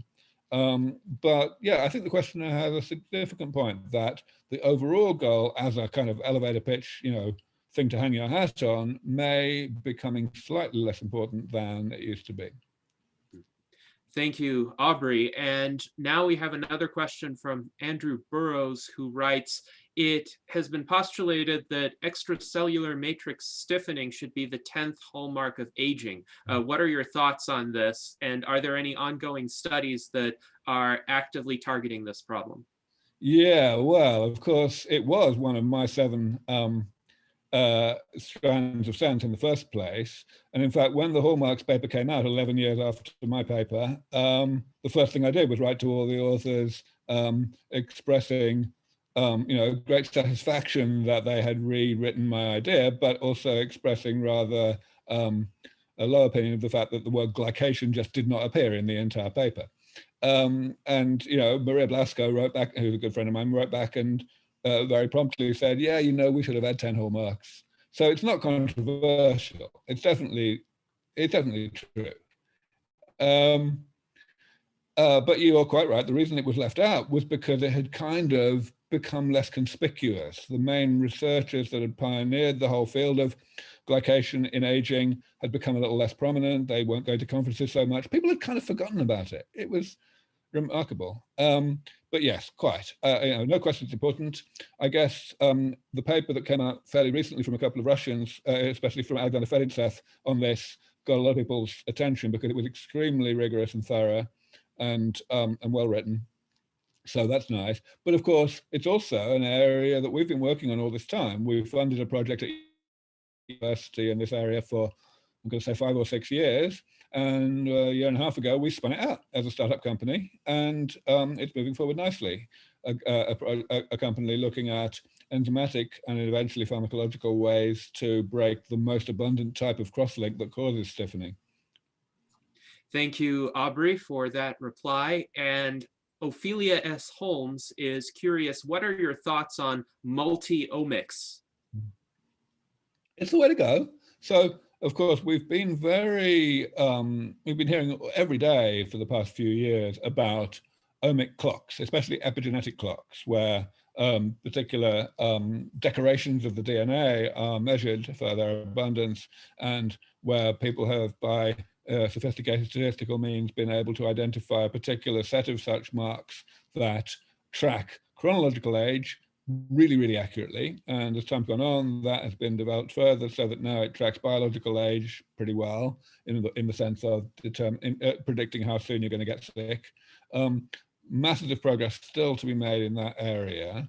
And indeed, so far, we're a good measure of how embryonic that field is that there is really not yet any proper consensus, and I feel this is very urgent, on how to quantify how good a clock is. You know, in terms of, for example, its ability to predict the efficacy of the drug, which is ultimately what these things are for. As the questioner says, there are plenty of other things over and above epigenetics for this. People are looking at the proteome and the metabolome, and so on. And absolutely, because these things are different from each other and provide different windows onto what's going on in the body, ways to combine them statistically have the potential to give us better clocks than what we could get from any one particular way of doing it. So yes, very much, it's all the rage. Lots of people are looking at it. Progress is very much ongoing. Thank you, Aubrey. And now we have two related questions. Grim Hunter asks, what is your opinion on the current clinical studies into telomerase for the reversal of the aging process? And Edward Hudgens also posed a similar question. He asked, do you see a lot of potential to operationalize the enzyme telomerase, which was sequenced in 2018 to stop telomere shortening? Well, so I have absolutely no idea where the idea that telomerase was only sequenced in 2018 comes from, because we've had the sequence of telomerase since 20 years ago. But the rest of the question is quite interesting. The first thing I have to emphasize, because it's been God knows how long that this has been old news, but still it keeps coming up. We will not cure aging by reactivating telomerase. We just won't. Mice have lots of telomerase in most of their tissues, and they still get sick and die a lot younger than we do. And there is plenty of understanding now of what telomerase is good for and what it's bad for. In particular, it's bad for cancer. So we have to be very careful in how we manipulate telomerase. And to be honest, I remain of the view that I had 20 years ago, that the most important thing we can do with telomerase as of now is to suppress its expression, not to enhance its expression, because that is the most universal method that we have for addressing cancer. The technology out of Jerry Shea's lab in Dallas that I mentioned 20 minutes ago or so, let me mention it again because it's so exciting. So historically, back in 2002, I came up with this thing I called WILT, which was essentially to suppress cancer by eliminating the genes for telomerase and doing it across the whole body so that cells could not, masquerade as non-cancer cells in order to escape the therapy. And this was a very, very ambitious approach, and it would require very powerful stem cell therapies to replace the stem cells of rapidly renewing tissues that need to express a trace of telomerase to do their job.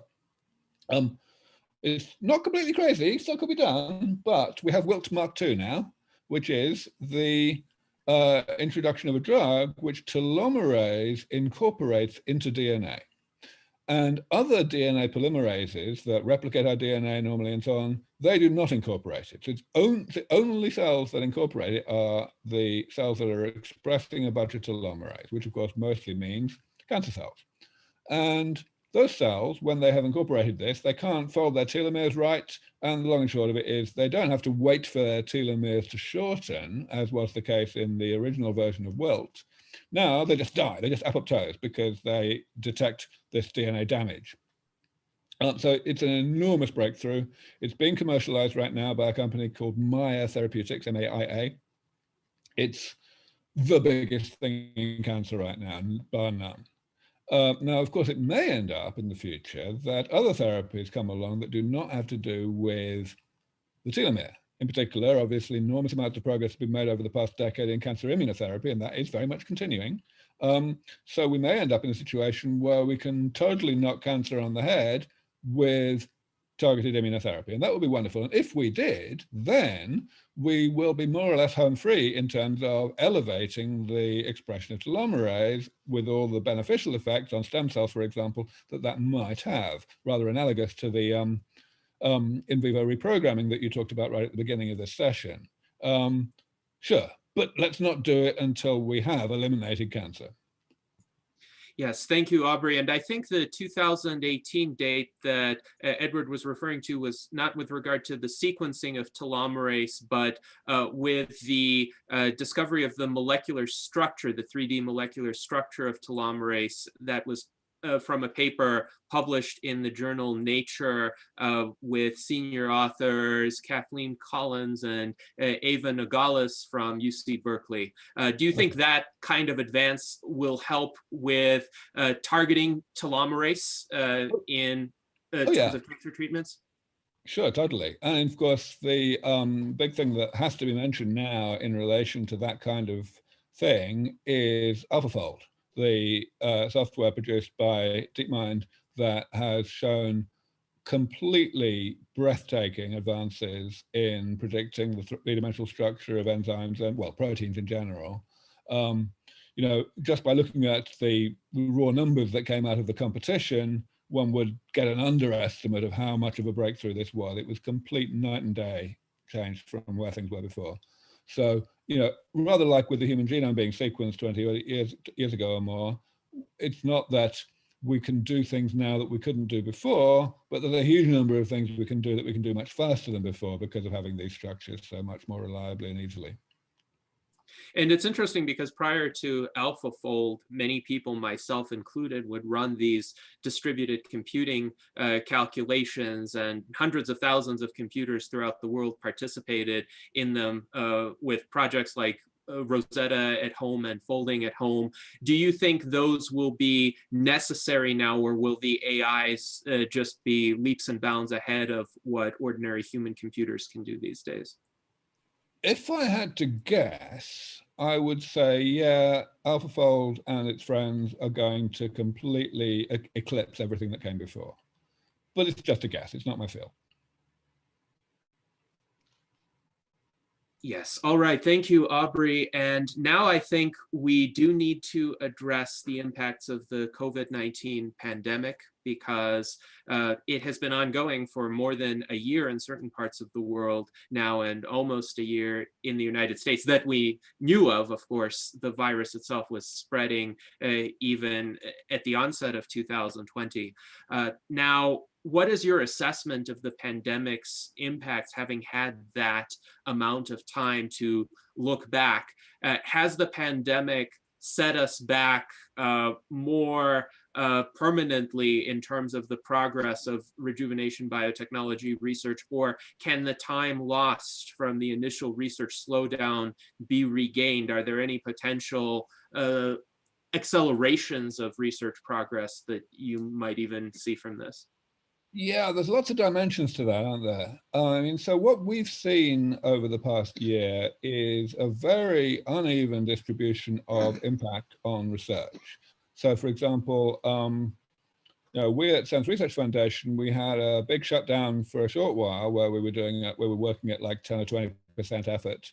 But we got back up to more or less 80% effort fairly quickly, actually. So we've been relatively mildly hit.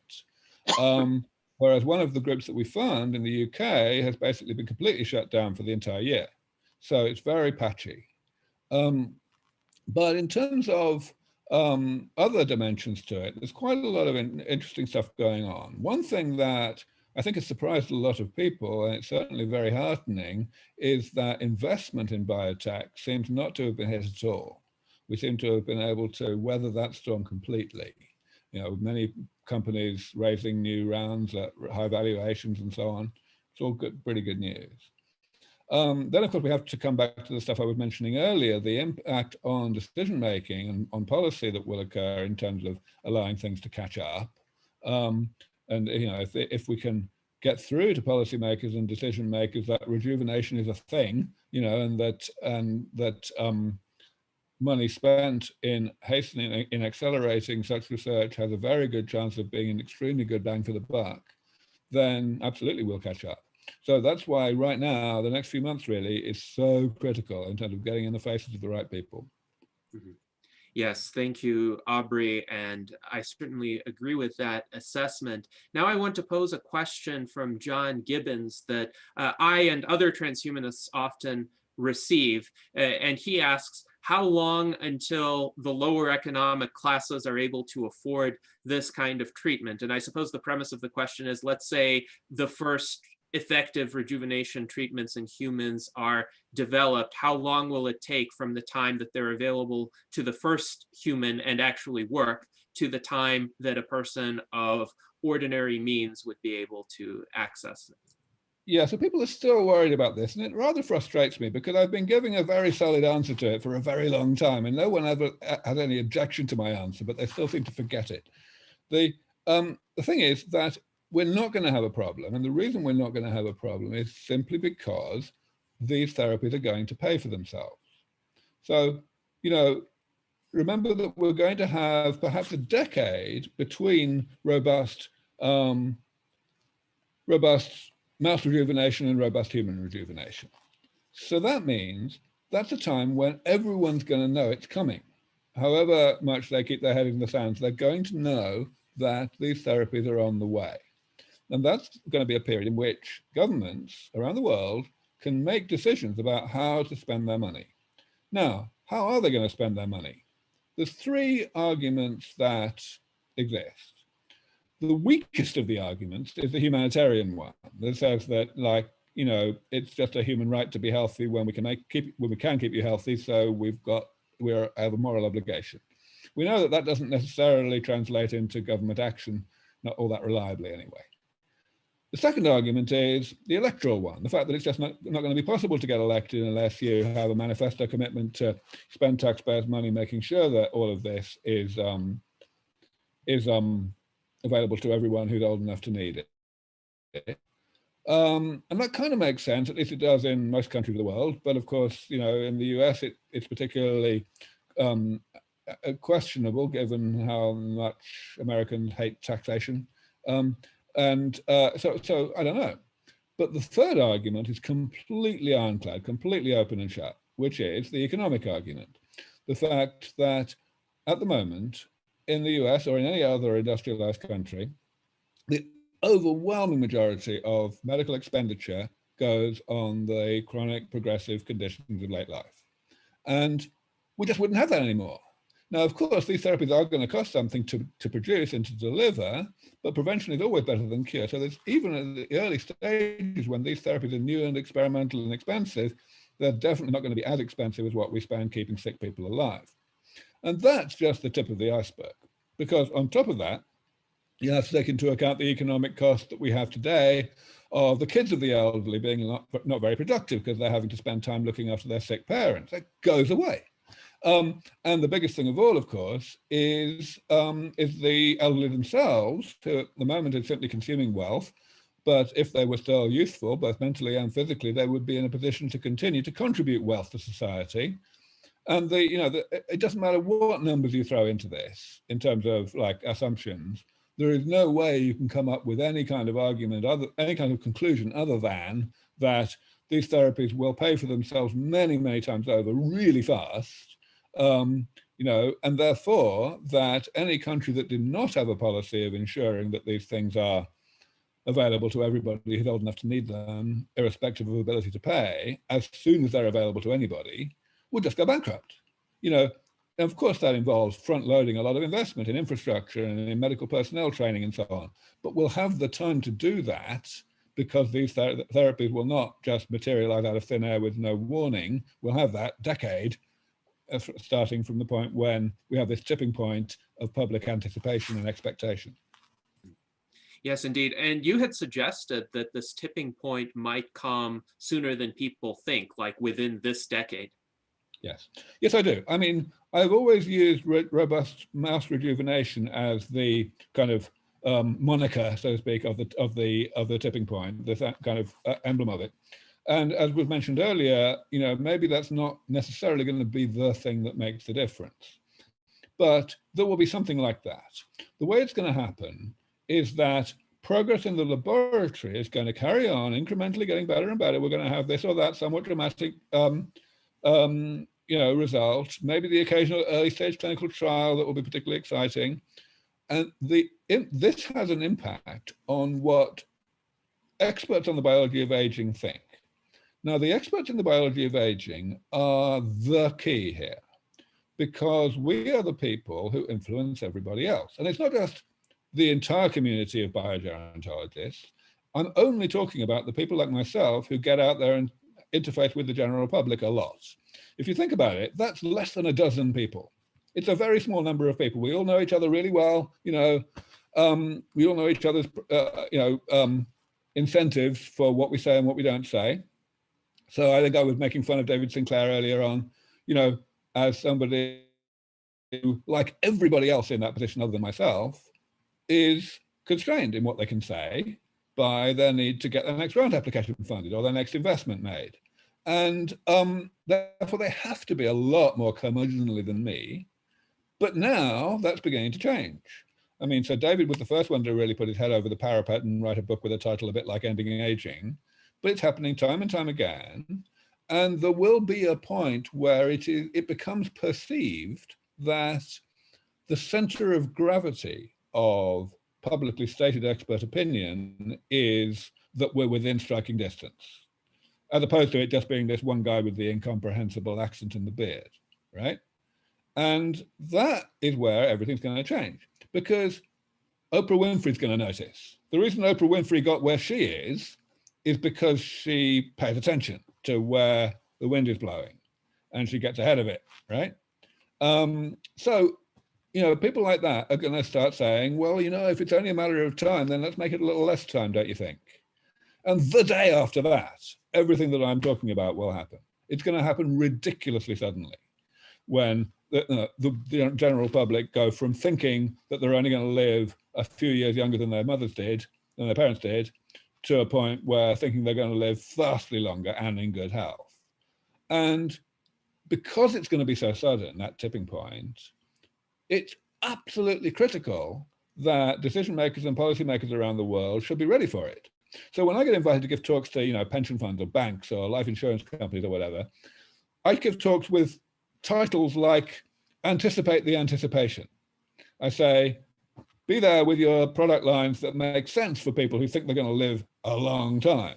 Do not be, blindsided, because the people who are blindsided will be bankrupt very soon. Yes, indeed. And I would say it's relevant for our purposes as the US Transhumanist Party to position ourselves to be in the best possible place we can when that shift in public opinion happens, because in that situation, a party that considers the policy implications of that shift is, I think, going to rise in popularity and certainly have a lot of attention directed toward it. So my hope is we can become so robust internally that we would be able to weather a kind of meteoric rise in public attention. We don't have to have that meteoric rise today or next year, but we may well have it this decade. So this is quite interesting. Sure. So now we have about 6 minutes left. I want to make sure we get to the questions and comments of two of the remaining panelists. Let's go to Charlie Camp with his question. Can you hear me? Yes. Okay. Oh, great. Hi, Aubrey. How are you? Hey, well, thank you. My question I have for you is regarding something Jose touched on earlier with regard to the life escape velocity. Your estimation, you stated that it was, you predicted a while back that it would be 20 years, and now that several years have gone by, you're saying it's about 15 years or so. And I know why Ray calculates where he does, because he's basing it on his law of accelerating returns with regard to artificial intelligence and computational powers growing. I'm wondering how you came to your conclusion of the 20 years or now 16 years. What do you base that on? And if it's based on money, if that is the case, being thrown at this movement of life extension, how much have you calculated, how much money it would take to advance your estimation of the life escape velocity, coming sooner? Like with $1 billion a year, make it happen in 10 years instead of 15 or so. What do you think about that? Yeah, sure. Great question. So mostly, I think I was trying to explain this earlier, mostly the money component of the time frame has gone away. In other words, most of the technologies that need to be developed are no longer being limited. That's no longer the rate limiter. Some of them it still is, but those are the ones that are in an early stage, the ones that, for example, SENS Research Foundation are still funding. So for them, the amount of money that would be needed to eliminate that as the rate limiter remains really small, same as it's always been. Order of 50 or 100 million per year would be easily enough.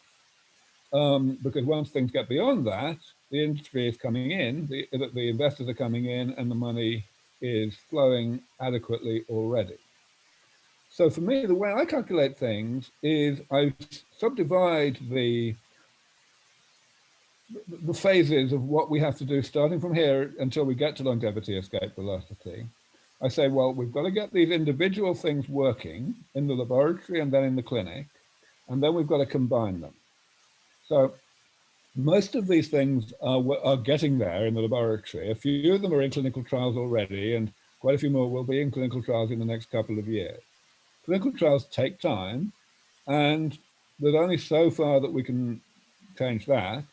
Though, as we've spoken about, there are regulatory ways in which things might be sped up a little bit. But at the end of the day, you've still got to get the data. You've still got to find out whether the thing works. And so clock came up earlier, of course, biological clocks as ways to determine in advance whether something's going to work before the people have actually got sick. And, that's important, but these clocks are not good enough yet to be accepted by the FDA as a surrogate endpoint. We need to get to that. Then the final part is actually a really important one because it's the one that we have the least ability to predict. The extent to which when we combine these therapies in a single person at the same time, we have unforeseen interaction. So I've always said that the risk of that is considerably less for damage repair than it is for more messing with metabolism type interventions. And I very much still believe that that's true, but that doesn't mean that the risk is nil. So I definitely throw in a few years of additional lag in my time frame to accommodate that stage of the process. Yes, thank you, Aubrey, for that explanation. And now I think our viewers know to a much greater extent where your estimates of the time frame come from. So thank you for elucidating your thought process. Now, our time is coming to an end for this panel, and that's unfortunate because we do have a lot of great questions in the chat, but I want to give the last question to our Director of Visual Arts, Art Ramon Garcia, and then you will have had questions from everyone on this panel today. So Art Ramon, please proceed. Yeah, I'm curious, what has been learned from mitochondrial cells that seem to be immortal cells that are passed from mother to daughter? And, they do this without accumulating DNA damage. And our mitochondrial DNA, do they have telomeres? All right, so so mitochondria, of course, are not cells. All cells have mitochondria except for red blood cells. And certainly mitochondria are passed through the maternal germline, so they are passed into egg cells. There are actually a few mitochondria in sperm, but they get destroyed after fertilization. All right, so to answer the last part of your question, that's the easiest part. No, mitochondrial DNA does not have telomeres because it's actually a circle. It's 16.5 kilobases long, and it's a circular molecule, so it doesn't have any end. It's very helpful. Now, in terms of mutation accumulation, this is a very interesting research question that's by no means clearly completely understood. But certainly we do know that mitochondrial mutations can be inherited from mother to child, but in general, we see a very low rate of that.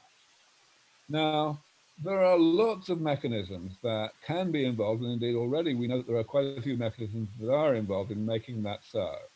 First of all, we know that there's a bunch of selection that goes on in the process of oogenesis, the creation of oocytes, whereby essentially mitochondria that have mutations are less able to create ATP, and the process of oogenesis requires a lot of ATP generation, so it kind of selects against the mutant mitochondria, which is in contrast to what happens in non-dividing cells in the adult body. Then there's also apparently selection that goes on after that. So there are lots of things that are not known about how that works. But of course, there's rapid cell division after fertilization in the early embryo as well, which may be enough to have an effect there. There are lots of other things that go on. Mitochondria fuse together and split again, and that turns out to be, from a population dynamics perspective, a nice, powerful defense against mutation accumulation. So it's a big area. Yes. Thank you. Thank you very much, Aubrey. And now that our time has come to an end, I have to ask one more question on behalf of everybody in the chat who has posed their questions. Given that you mentioned your colleague, Michael Ray, addresses a lot of inquiries for you and for the SENS Research Foundation, how can they get in contact with him if they would like to pose their question and get it answered?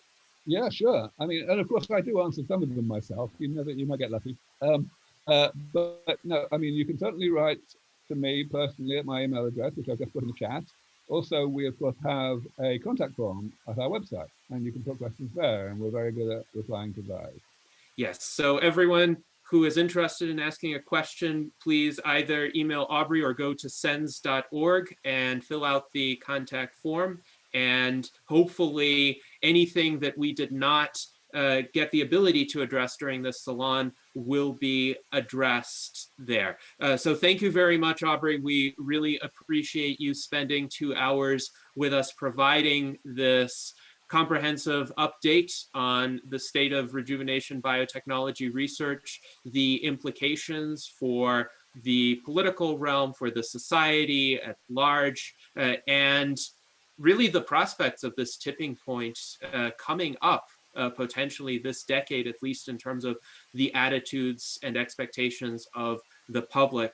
May we all live to see it. Thank you very much, Aubrey, and thank you to all of our U.S. Transhumanist Party panelists and attendees. Thank you. Live long and prosper. Live long and prosper. Yes. All right.